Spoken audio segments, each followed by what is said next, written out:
নমস্কার বন্ধুরা, গল্প সংকলনে তোমাদের সকলকে স্বাগত। আশা করি সকলেই খুব ভালো আছো। আজকের গল্প দ্বিতীয় টিকটিকি, লিখেছেন লীলা মজুমদার। শুরু করছি গল্প দ্বিতীয় টিকটিকি। ডিমাপুর থেকে ছোট মামা হঠাৎ গুপিকে তাড় করল। কাম সার। আগেও গুপি একবার ডিমাপুর গেছিল, খুব ভালো লেগেছিল। পাহাড়ে জায়গা, চারিদিকে ঝাউ গাছ আর চা বাগান। রাতে ঝোপে ঝাড়ে হাজার হাজার জোনাকি, ঝিঝি পোকার ডাকে কান ঝালাপালা। মুরগির ডিম, ঝর্ণাবনির মিষ্টি মাছ আর বুনো স্ট্রবেরি। বড় মামুর বন্ধু অনন্ত মামার চা বাগান। ওই বাড়িটাতে কেউ 12 মাস থাকে না, মাঝে মধ্যে ছুটি ছাটাতে যায়। বড় বড় ঘর, কাঠের মেঝেতে নারকেল ছোবড়ার গালচে পাতা, তাতে পিসু হয়। পিসু এক রকমের ছোট পোকা, চোখে দেখা যায় না, বেজায় কামড়ায়। চৌকিদার আছে, বেজায় ভালো রাঁধে, আর ফটকের পাশে আলু বখরার গাছটার তুলনা হয় না। পুজোর ছুটি, গুপির যেতে কোনো বাধা নেই। নিশ্চয়ই এর মধ্যে একটা কিছু ঘুরেল আছে, নইলে কাম সার্প কেন? গুপি মহা খুশি। সেই নেপোর ব্যাপারটা চুকে যাওয়া স্তক, শুধু পড়া আর পড়া। এই 1.5 বছরে ছোট মামা পর্যন্ত সত্যি সত্যি বিএসসি পাশ করে ফেলে সমাদদার ইনভেস্টিগেশনে 2য় চাকরি পেয়েছে। একটু হাত পাকলে বিনু তালুকদার ওকে পুলিশে ঢুকিয়ে নেবে। এই সময় ছোট মামার ডিমাপুরে থাকার কথা নয়। আপিসে সবচেয়ে কম মাইনে পেলে কি হয়, আসলে সে সমাদদার সাহেবের ডান হাত। যত ক্রূর তদন্ত সব ওদের 2য় টিকটিকিকে দেওয়াই নিয়ম, কারণ প্রথম টিকটিকির মুখ চিনতে কোনো নিয়ম ভঙ্গকারীর আর বাকি নেই। এদিকে ছোট মামার নাম পর্যন্ত ওদের খাতায় লেখা নাই। এমনকি অন্য কর্মচারীদের মধ্যেও অনেকের ধারণা যে ছোট মামার সমাদদারের একজন মক্কেল। এই রকমই দরকার। 2য় টিকটিকি আছে কি নেই কেউ জানবে না, আর মাঝখান থেকে সেই তদন্ত চালিয়ে সব ফাঁস করে দেবে। কিন্তু তখনও তার নাম উজ্জ্ব রাখা হবে। সবাই সমাদদারের বুদ্ধির তারিফ করবে। এই নিয়ে ছোট মামা গুপির কাছে অনেক দুঃখও করেছে। এবার নিশ্চয় কোনো বিপজ্জনক কাজ নেই ওখানে গেছে।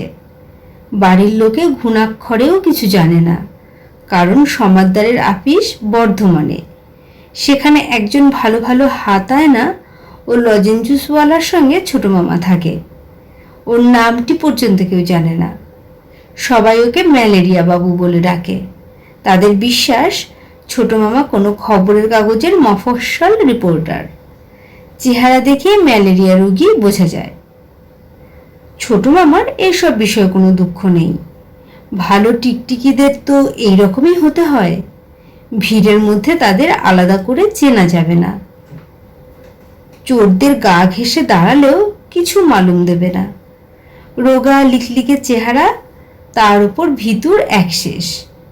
বিড়াল দেখলে লোম খাড়া হয়, আরশোলার শব্দ পেলে ভিড় মিজায়। একবার শিষ্যগুরু প্যাঁচার ডাকে হাত পা এলিয়ে গিয়েছিল। 2য় টিকটিকি সাহস বা গায়ের জোর দেখিয়ে লোকের দৃষ্টি আকর্ষণ করবে কেন? তার কাজ আড়ালে, অজ্ঞাত থেকে ছোক ছোক করে অন্যায়কারীদের হাড়ির খবর বের করে আনা, কাঁচা কাঁচা প্রমাণ লাগানো। এই জন্যেই নিশ্চয়ই ডিমাপুর যাওয়া, কোনো জটিল তদন্ত ছাড়া আর কিছু নয়। যদিও বাড়ির লোকেদের ধারণা অন্যরকম।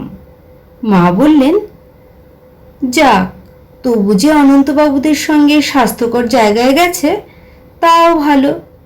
দাদু বললেন, ভালো জায়গায় সৎসঙ্গে থাকা এখন সহ্য হলে হয়। এদিকে গুপি খুব ভালো করেই জানতো যে অনন্তবাবুরা বড় মামাদের সঙ্গে রামেশ্বর গেছেন।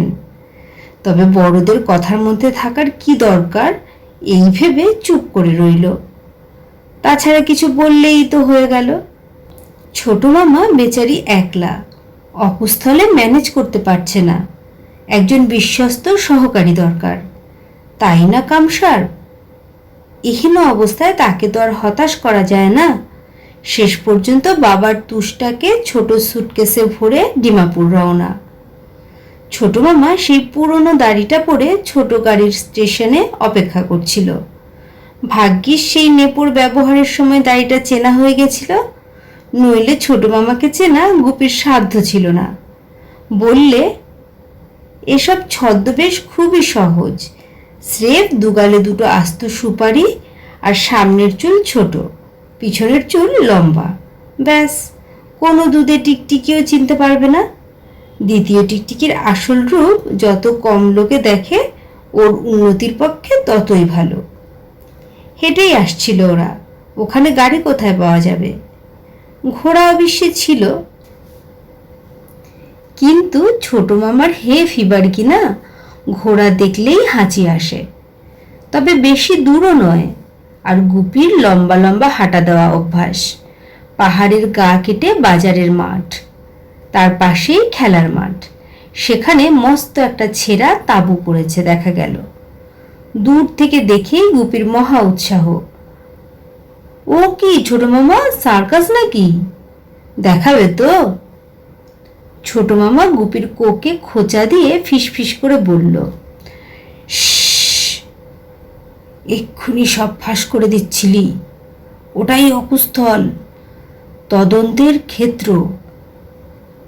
এখন চুপ কর দেখি, কে কোথায় শুনবে। বাড়ি গিয়ে সব বলবো। কে কোথায় শুনবে শুনে গুপি অবাক। কোথাও তো জনমানুষের সাড়া নেই, অথচ সবে বিকেল 5টা হবে।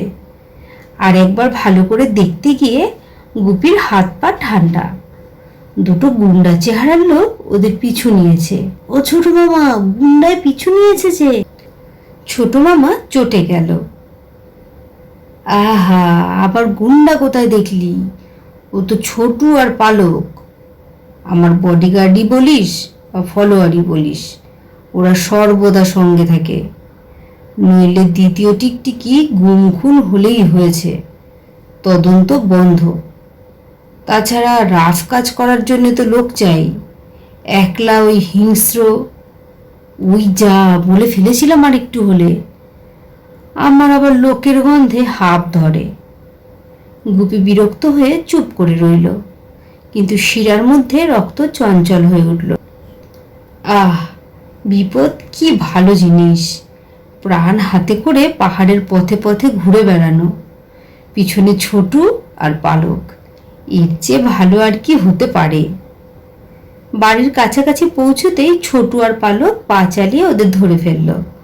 দুজনেই একসঙ্গে বলল, চাঁদ বাবু, আজ আমি মাংস পরিবেশন করব। ছোট মামা কোনো উত্তর না দিয়ে গেটের পাশে ছোট চোরা ফটক দিয়ে ঢুকে পড়ল। চৌকিদার বসবার ঘরে দুটো বড় বড় তেলের বাতি জেলে দিয়ে বলল, বড় সাহেব, আমার ভয় করছে, আমাকে 2 দিনের ছুটি দিন। দিদিমার বড় বেমারি। সঙ্গে সঙ্গে ছোটু আর পালকও বলল, আমাদেরও খরচা দিন। শেষটায় কি বেঘরে প্রাণ দেবো ওই বিকটভাবে? ছোট মামা শুধু বলল, আগে খাওয়া দাওয়া হোক, তোদের অত ভয় কিসের রে? কালই সব চুকে বুকে যাবে। কিছুই বুঝতে না পেরে গুপি চারিদিকে চেয়ে দেখল। জানালার কাছ দিয়ে দেখা গেল বাইরে ঘুটঘুটে অন্ধকার হয়ে গেছে। পাহাড়ের ছায়ায় ঘেরা এসব জায়গায় সূর্য ডোবার সঙ্গে সঙ্গে ঝপ করে অন্ধকার হয়। বুকটা একটু টিপ টিপ করতে লাগলো। থমথমে চুপচুপ। পাশের ঘরে চৌকিদার বাসনপত্র নাড়ছে, তার যা একটু শব্দ, হঠাৎ তারই মধ্যে দিয়ে খড়র খড়র করে কড়াত দিয়ে কাঠচেরার মতো আওয়াজ হলো। অমনি চৌকিদার মাংসের হাঁড়ি ফেলে ছুটে এসে ছোট মামাকে জাপটিয়ে ধরল। আর ছোটু আর পালক আমার গা ঘেঁষে দাঁড়িয়ে বলল, এই শুনুন, খাঁচার শিকে নখে শান দিচ্ছে, তাকাতেই ভয় করে। রেল ভাড়াটা দিয়ে দিন। ছোট মামা বলল, ছালটা ছাড়িয়ে ফেল, হাত পা বেঁধে দে, ব্যাস তোদের ছুটি। এই রকম সাহস নিয়ে তোরা সমাদদারের টিকটিকি হতে চাস? তখন গুপি বলল, ছোট মামা, সব ব্যাপার যদি খুলে না বলো তো এই আমি চললাম, আমার রিটার্ন টিকিট আছে। ছোট মামা ব্যস্ত সমস্ত হয়ে বলল, আগে খাওয়া যাক, তারপর বলবো।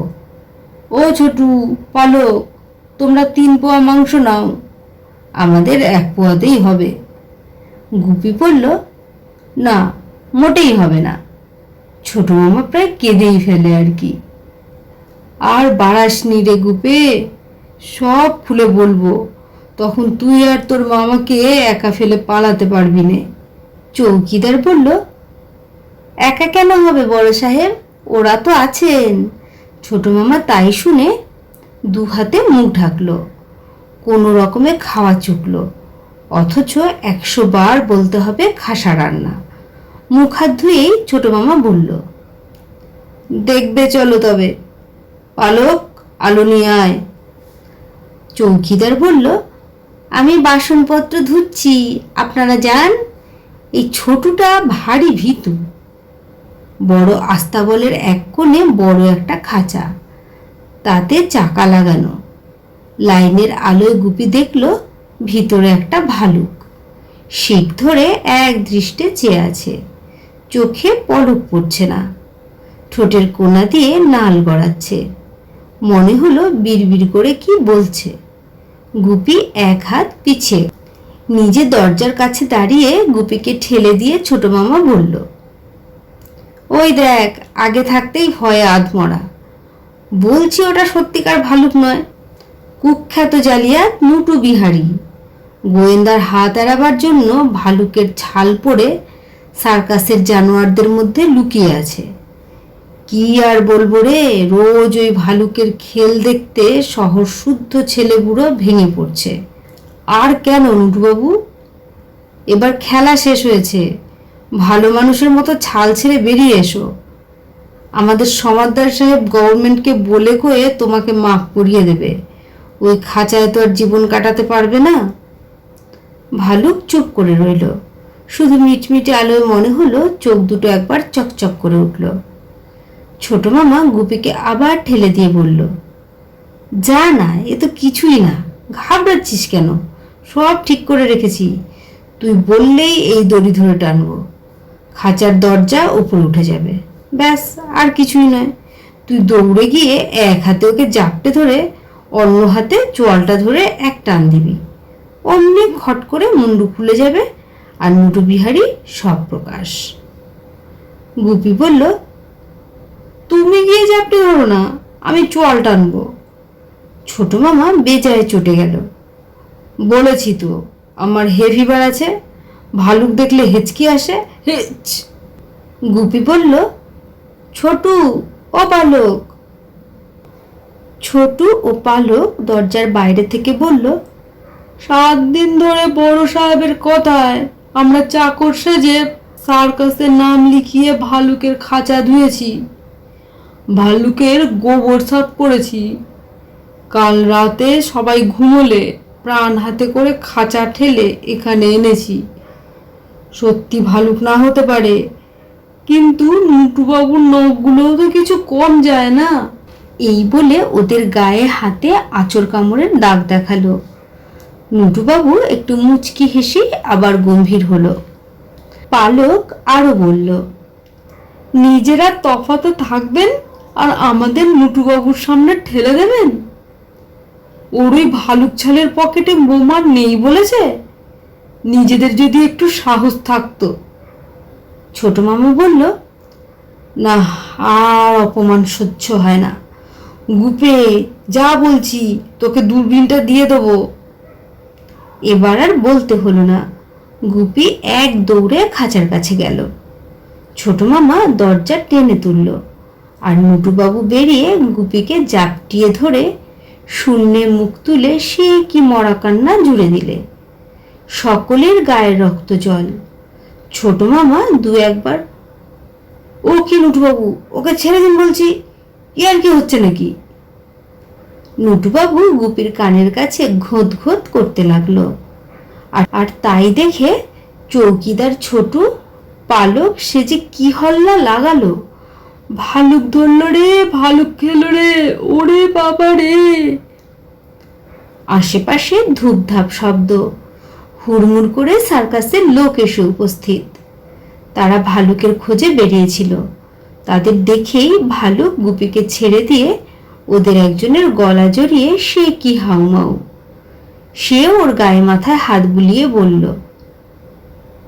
আরে চুন্নি রে, তোকে না দেখে আমারও খাওয়া দাওয়া মাথায় উঠেছিল রে। কিছু মনে করবেন না স্যার, 10 বছর ধরে শিখিয়ে পড়িয়ে মানুষ করেছি ওকে, ও আমার মেয়ের মতো। শুনে গুপিও লাফিয়ে উঠল, মেয়ে নাকি? তবে যে ছোট মামা বলল মুটু বিহারি। সবাই শুনে অবাক। ছোট মামাও আমতা আমতা করে বলল, ইয়ে কি বলে, আমার কোনো দোষ নেই। সমাদ্দার সাহেবের কাছে বেনামি চিঠি এসেছিল, মুটুবাবু ভালুক সেজে এই সার্কাসে ঢুকেছে। তাই শুনে চৌকিদার কপাল চাপড়ে লাফিয়ে উঠল, আরে বাবা, কি তাজ্জবের ব্যাপার! এই তারটা দুপুরে এসেছিল, দিতেই ভুলে গেছি। সমাদ্দারের তার, বেনামা চিঠি হোক্স, মুটুবাবু বামাল সমেত ধরা পড়েছে। এতক্ষণ পরে ছোট মামার সব ব্যাপারটা মালুম হলো। উনি তবে কি ঘরের মধ্যে সত্যিকারের ভালুক ঢুকিয়েছিলাম নাকি রে? ওরে আমাকে ধর। এই বলে হাত পা এলিয়ে স্রেফ ভিড়মি। তারপর 10 দিন বিছানায়। সেই 10 দিন গুপির যে কি আনন্দে কেটেছিল। রোজ সকালে সার্কাসের জানোয়ারদের খাওয়া দাওয়া দেখতে যেত, বিকেলে খেলা দেখত। ভালুক সরানোর জন্য মালিক একটুও রাগ করেননি, বরং উল্টে বলেছিলেন, এরকম দক্ষ টিকটিকির বাড়িতে রোজ মুরগি খেতে পাওয়াও সৌভাগ্য। তাছাড়া যখন ছোট আর পালক, যারা আসল চোর তারাই ফেরারি, তখন পুলিশ ডাকার কোনো মানেই হয় না। আজও মুরগির দো পেঁয়াজও হবে নাকি? গুপি ভাবছে, দ্বিতীয় টিকটিকি তো বাড়িতে একজন আছেই, আবার তৃতীয় টিকটিকি না হয়ে সার্কাসে ভালুকের খেলা দেখালে কেমন হয়? কিন্তু ছোট মামা নাকি টেলিস্কোপটা খুঁজে পাচ্ছে না, এই যা দুঃখ।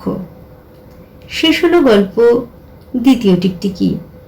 গল্প পাঠ ভালো লেগে থাকলে চ্যানেলটিকে লাইক করো, সাবস্ক্রাইব করে পাশে থেকো। সকলেই সুস্থ থেকো, ভালো থেকো। অনেক ধন্যবাদ।